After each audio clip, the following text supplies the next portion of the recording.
Friends, ఈ క్లాస్లో మనం శాతవాహనులకు సంబంధించినటువంటి పరిపాలన గురించి డిస్కషన్ చేద్దాం.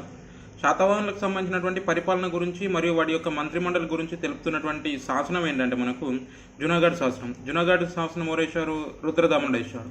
అంటే ఈ జునాగఢ్ శాసనం యొక్క ఇంపార్టెన్స్ ఏంది? సంస్కృతంలో వేయబడినటువంటి మొట్టమొదటి శాసనం. ఈ శాసనం ప్రకారం మనకు శాతవాహనులు ఎలాంటి పరిపాలన అందించారంటే రాచరిక విధానాన్ని అవలంబించారు. అంటే రాచరిక విధానం అంటే ఏంటి? తండ్రి తర్వాత కొడుకు, అంటే వంశపారపర్యంగా పరిపాలన అనేది రావడం జరుగుతుంటుంది. ఓకేనా? ఇది ఏంటంటే శాతవాహనంలో ఉన్నటువంటి పరిపాలనకు సంబంధించినటువంటి విషయం. నెక్స్ట్ ఈ పరిపాలనకు సంబంధించి రాజుకు సలహాలు ఇచ్చడం కోసం మనకు ఎవరు ఉంటారంటే నలుగురు ప్రధానమైన మంత్రులు ఉండేవారు. వీరిని ఏమంటారంటే అమాత్యులు అంటారు. అంటే రాజుకు సహాయం చేయడానికి నలుగురు మంత్రులు ఉంటారు. ఆ నలుగురు మంత్రులనే అమాత్యులు అంటారు. వారు నిర్వహించేటువంటి శాఖల గురించి చూద్దాం. ఫస్ట్ పర్సన్ ఎవరంటే విశ్వాసామాత్యుడు. విశ్వాసామాత్య అంటే ఏంటంటే పిఎం లేదా అంతర్గత సలహాదారుడు. నెక్స్ట్ సెకండ్ వ్యక్తి ఎవరంటే రాజామాత్య, అంటే రాజు యొక్క ఆదేశాలను అమలుపరిచేటువంటి వ్యక్తి. నెక్స్ట్ మహా అమాత్య, ఇతను ఆర్థిక మంత్రి. నెక్స్ట్ మహా తల్వార, ప్రధాన సేనాపతి, అంటే కమాండర్ ఇన్ చీఫ్. ఇక్కడ ఏంటంటే ఇవి ఇచ్చేసి జతపరచమని అడగవచ్చు, లేకుంటే which of the following is correct or which of the following is wrong అని అడగవచ్చు. ఇది ఇంపార్టెంట్. నెక్స్ట్ వచ్చేసి శాతవాహనులకు సంబంధించినటువంటి ముఖ్యమైనటువంటి అధికారులను చూద్దాం. అధికారుల్లో ఫస్ట్ పర్సన్ ఎవరంటే హిరణిక. హిరణిక అంటే ఎవరు? కోశాధికారి. అంటే ఇతను ఎవరంటే పన్నులు వసూలు చేసేటువంటి వాడు, ట్రెజరర్ అన్నమాట. బాండాగారికుడు, అంటే ఇప్పుడు ఆ కోశం అంతా తీసుకొచ్చి ఒక దగ్గర పెడతారు కదా, దాన్ని చూసుకునేటువంటి వ్యక్తి ఎవరంటే బాండాగారికుడు, వస్తు సంచాయక అధికారి. నెక్స్ట్ మహా తల్వార్ అంటే ఎవరు? తల్వార్లు అంటే ఎవరు? అంగరక్షకుడు. నెక్స్ట్ ప్రతిహారాలు అంటే ఎవరు? ద్వారపాలకుడు. నెక్స్ట్ రజ్జుగాహకుడు, అంటే రజ్జుగాహకుడు అంటే ఎవరు? భూమిని సర్వే చేసిన దాని ప్రకారం శిస్తు వసూలు చేసేవాడు అనమాట రజ్జుగాహకుడు. ఇది ఇంపార్టెంట్. నెక్స్ట్ వచ్చేసి రజుక అంటే ఎవరు? న్యాయమూర్తి. ఇది మనము ఏంటంటే మౌర్య కాలంలో కూడా చూస్తాం. నెక్స్ట్ వచ్చేసి మహాధార్మిక అంటే ఎవరు? విద్యా మత వివాదాలను పరిష్కరించే వ్యక్తి. ఆర్యక అంటే ఎవరు? న్యాయ పరిపాలన వివాదాలను పరిష్కరించే వ్యక్తి. నెక్స్ట్ పట్టకపాల అంటే ఎవరు?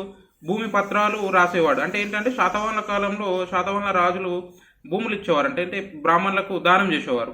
అంటే ఆ దానం చేసేటప్పుడు ఏంటంటే వారికి ఒక రకమైనటువంటి పత్రం ఇచ్చేవారు. వారిని ఎవరంటే పట్టకపాల. నెక్స్ట్ విజ అంటే ఎవరు? ఆస్థాన వైద్యుడు. పరిపాలన భాగంగా ఏం చేసేటోళ్ళు అంటే రాజ్యాన్ని వివిధ భాగాలుగా విభజించేవారు. ఫస్ట్ రాజ్యాన్ని ఆహారంగా విభజించేవారు. ఆహారం అంటే ఏంటంటే ప్రజెంట్ డే రాష్ట్రం అని చెప్పొచ్చు. దీనికి ఎవరు అధ్యక్షుడుగా ఉంటారంటే అమాత్యుడు. రాజ్యానికి ఎవరు అధిపతి? రాజు. నెక్స్ట్ ఆహారాలను ఏం చేశారు? ఈ ప్రజెంట్ డే దేంతో కంపేర్ చేయొచ్చు అంటే జిల్లాతో కంపేర్ చేయొచ్చు. దీని యొక్క అధిపతి ఎవరంటే విషయాధిపతి. నెక్స్ట్ చివరి యూనిట్ ఏంటంటే గ్రామం. దీని యొక్క అధిపతి ఎవరంటే గ్రామిణి లేదా గ్రామిక. ఇక్కడ అబ్జర్వ్ చేయాల్సింది ఏంటంటే రాజ్యం యొక్క పరిపాలన సౌలభ్యం కోసం మాత్రమే రాజు తన యొక్క వివిధ భాగాలుగా వేయించడం జరిగింది. కానీ మనం అబ్జర్వ్ చేస్తే ఏంటంటే ఇక్కడ శాతవాహనుల కాలంలో కేంద్రీకృత పరిపాలన వ్యవస్థ ఉంటుంది. అంటే సెంట్రలైజ్డ్ అడ్మినిస్ట్రేషన్ సిస్టమ్ ఉంటుంది. అంటే డీసెంట్రలైజేషన్ కనబడిన కంప్లీట్ అథారిటీ ఎవరి ఆధీనంలో ఉంటుంది అంటే రాజు ఆధీనంలో ఉంటుంది. ఓకేనా? ఇది ఇంపార్టెంట్. నెక్స్ట్ శాతవాహనుల కాలంలో చివరి యూనిట్ అయినటువంటి గ్రామాలకు సంబంధించిన పరిపాలన చూద్దాం. అంటే ఇక్కడ గ్రామాల్లో నెంబర్ ఆఫ్ గ్రామాలను కలిపి ఏమంటారంటే అనేక రకాల గ్రామాలను కలిపి ఏమంటారంటే గుల్మి అంటారు. ఈ గుల్మిని చూసుకున్నటువంటి అధిపతిని ఎవరంటే గుల్మికుడు అంటారు. ఈ గుల్మికుడి గురించి చెప్తున్నటువంటి శాసనం ఏంటంటే మేకధోని శాసనం, హీర హడిగల్లి శాసనం. నెక్స్ట్ గాదా సప్తసతి కూడా గుల్మికుల గురించి తెలిపింది. అంటే ఎవరు గుల్మికుడు? అంటే వివిధ గ్రామాల యొక్క అధిపతి. గ్రామాల్లో అధిపతి మనం గ్రామిణి అన్నాం కదా. గ్రామిణికి ముఖ్య విధులు ఏముంటాయి అంటే శిస్తు వసూలు చేయడము. నెక్స్ట్ వచ్చేసి శాంతి భద్రతలు చూసుకోవడం.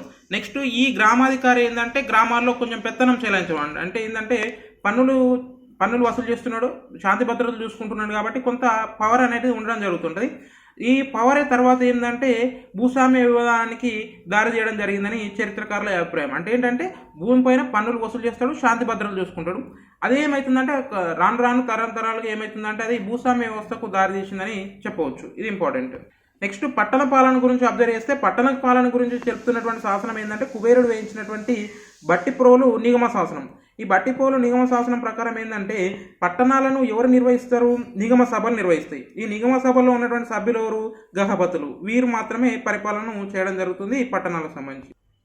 శాతవాహనుల కాలం సంబంధించినటువంటి ముఖ్యమైన పట్టణాలు కనుక చూస్తే మనం ఫస్ట్ది బరుకచ్చ, దీన్ని బ్రోచ్ అంటాం. నెక్స్ట్ సోపార, కళ్యాణి మహారాష్ట్ర, గోవర్ధన్, ధాన్యకటకము ఇది ఆంధ్రప్రదేశ్, కోటిలింగాల, ఏలేశ్వరం ఇది Telangana. Okay, thank you for watching this video. Please subscribe.